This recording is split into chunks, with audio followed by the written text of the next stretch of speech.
He made 3 mistakes that night. First, he thought the rusty piece of metal wrapped in a towel was garbage. Second, he thought my silence was submission. And third, the biggest mistake of all, he thought that because I run a small taco truck, I couldn't possibly understand what he was whispering in French to his investors. My son-in-law, Adrian, is what they call a visionary chef. He owns L'Atmosphere, a restaurant where the plates are huge, the food is tiny, and the bill costs more than my truck is worth. He's 32, handsome, successful, and completely blind to the things that actually matter. Let me introduce myself. I'm Mateo. For the last 15 years, I've parked my food truck, Mateo's Grill, on the corner of 4th and Main. I serve carnitas, birria, and honest food to construction workers and nurses. My hands are permanently stained with chili oil and charcoal. I wear t-shirts and an apron. To Adrian, I am just the taco guy. He tolerates me because he loves my daughter, Isabella. Isabella is an interior designer. She designed his restaurant. She loves him, but I see the way she looks at him when he snaps his fingers at waiters. She sees the arrogance too. The incident happened 2 years ago at Adrian's private birthday dinner. It was held in the VIP room of his restaurant. The guests were the who's who of the city, food critics, investors, and fellow snobs. The room smelled of expensive cologne and truffle oil. I felt small. I was wearing my best suit, but it was 10 years old and tight at the shoulders. Adrian greeted me with that fake smile of his. "Mateo. Glad you could make it," he said, checking his watch. "Grab a drink. Try not to spill anything on the white tablecloths, okay?" He laughed. I forced a smile for Isabella's sake. After a dinner of foam and deconstructed vegetables that left me still hungry, it was time for gifts. Adrian received expensive watches, rare wines, designer silk ties. Then, it was my turn. I stood up and placed a heavy, rectangular object wrapped in an oil-stained shop towel on the table. The room went silent. You could hear the air conditioning humming. "Happy birthday, son," I said. "This has been in my family for a long time. It looks rough, but if you treat it right, it will never fail you." Adrian pinched the corner of the oily towel with 2 fingers, like it was a dirty diaper. He unwrapped it. Inside was a knife. It wasn't shiny. It was dark, almost black, with a handle made of old, worn wood. The blade had spots of patina, what Adrian took for rust. It looked like something you'd find in a barn. Adrian stared at it. Then he looked at his head chef, a man named Pierre, and he leaned in. He covered his mouth slightly and whispered in fluent French.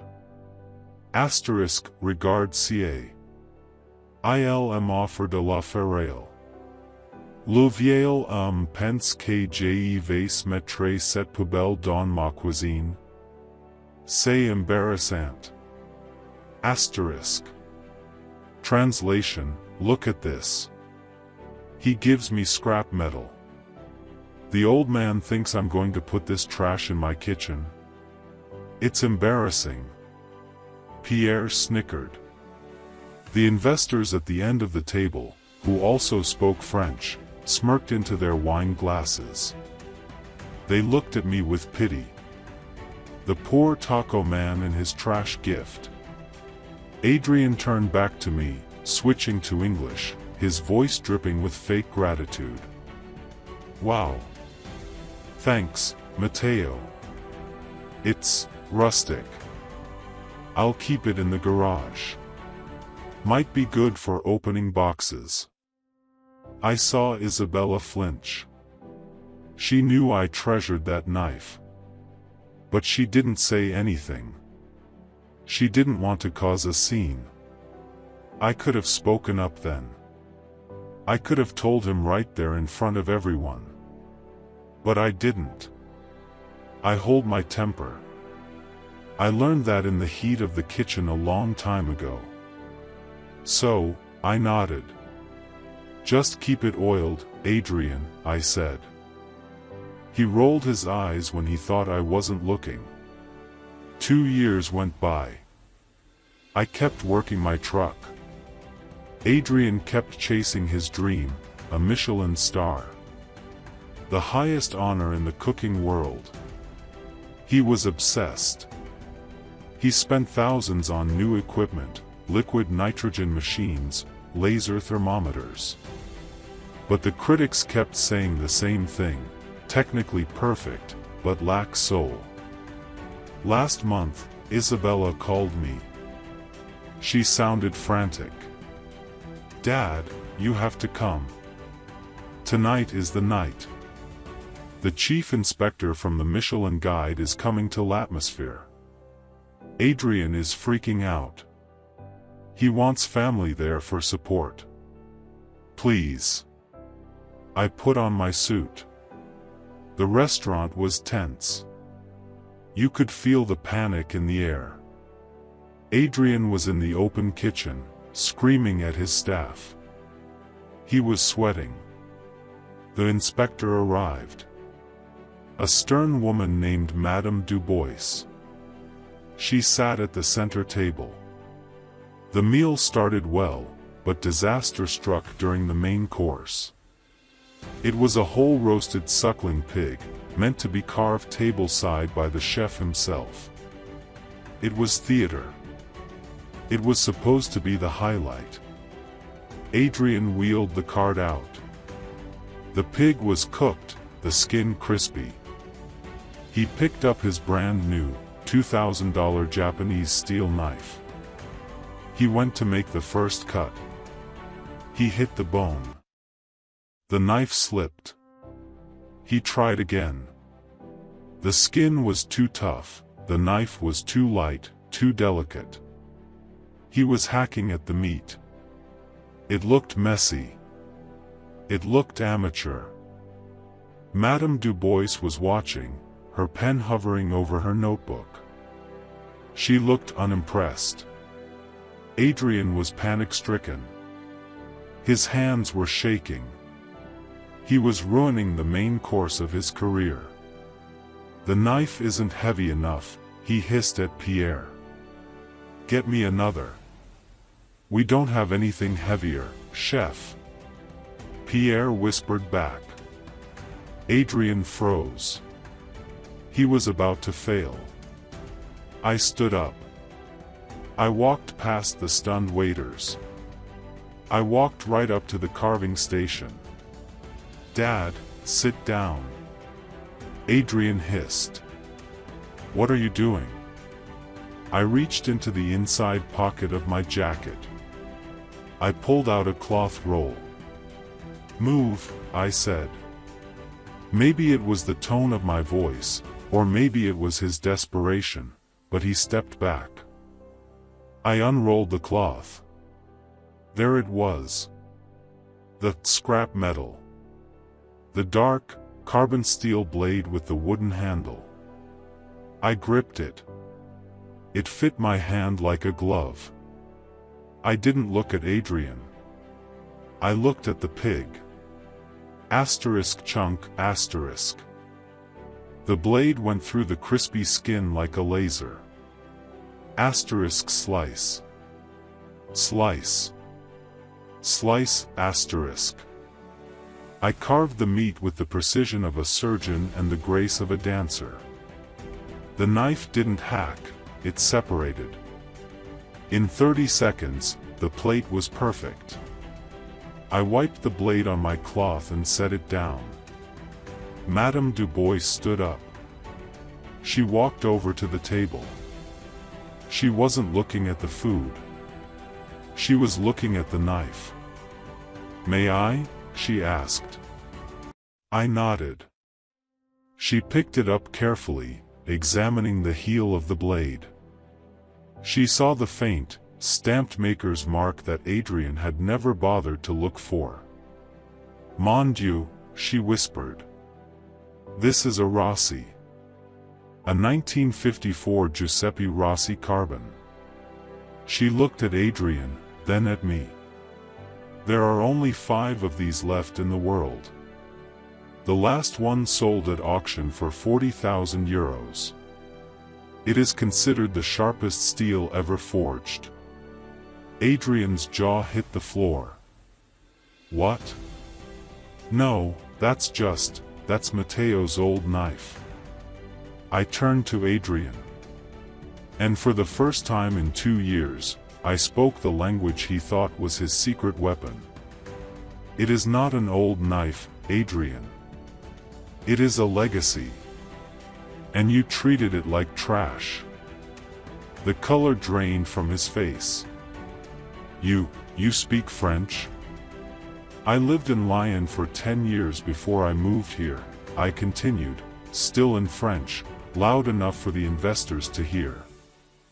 "I trained under Paul Bocuse before I gave it up to raise my daughter when my wife died. I chose a simple life. I chose a taco truck because I wanted to be home for dinner with my child, not screaming in a kitchen until midnight like you." The entire restaurant was listening. "You called this garbage," I pointed to the knife. "Because it wasn't shiny. Because it didn't look expensive. Just like you look at me. You think because I sell tacos for $5, I have no value. You think flavor comes from money? From lasers?" I poked him in the chest. "Flavor comes from the heart. Respect comes from character. This knife is worth more than your car, not because of the steel, but because of the master who spent 200 hours forging it by hand." Adrian looked at the investors. They were nodding at me. He looked at Madame Dubois. She was smiling. I didn't know," Adrian stammered. "You didn't ask," I said simply. "You assumed." I took the knife back from Madame Dubois. I carefully wrapped it in the cloth. "The pig is served," I said. Then I walked back to my table and sat down. The rest of the night was a blur.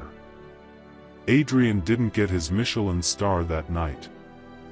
Madame Dubois wrote in her review that the food was technically proficient, but the chef had much to learn about the spirit of cooking. However, she gave a glowing mention to the mystery carver, who saved the service. Later that night, Adrian came to my house. He didn't come in his Porsche. He walked. He stood on my porch, looking like a broken man. "I lost the investors," he said quietly. "They pulled out. They said they don't trust my judgment anymore." I sat on the porch swing and drank my coffee. "You lost them the moment you mocked a gift in front of them, Adrian. It showed them you have no eye for quality." "I'm sorry," he said. And this time, it wasn't the fake polite voice. He was crying. "I'm so arrogant. I wanted to be great so badly, I forgot how to be good." I looked at him. I saw the young man beneath the ego. I saw the man my daughter loved. "The knife," I said. "Do you want it?" He looked up, shocked. "I can't take that. It's a masterpiece. I'm not worthy of it." "No," I agreed. "You're not. Not yet." I stood up. "Tomorrow morning. 5 a.m. You come to the truck. The truck? He asked. Yes. You leave your fancy chef coat at home. You wear a t-shirt. You're going to chop onions. You're going to scrub the grill. You're going to learn how to make my grandmother's mole sauce. It takes 3 days to make. If you rush it, it turns bitter.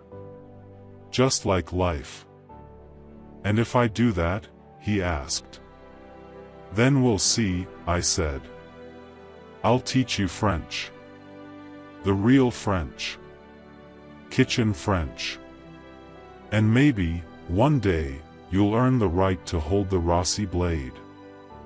That was 6 months ago. Adrian is different now. He still runs his restaurant, but the menu is smaller. Simpler. The food tastes better. But every Saturday, you can find the great chef Adrian in the back of a beat-up taco truck on 4th and Main, crying while he chops onions, listening to an old man tell stories about Lyon in 1980. He learned the hard way. Never judge a blade by its handle, and never, ever assume the old man in the corner doesn't understand exactly what you're saying.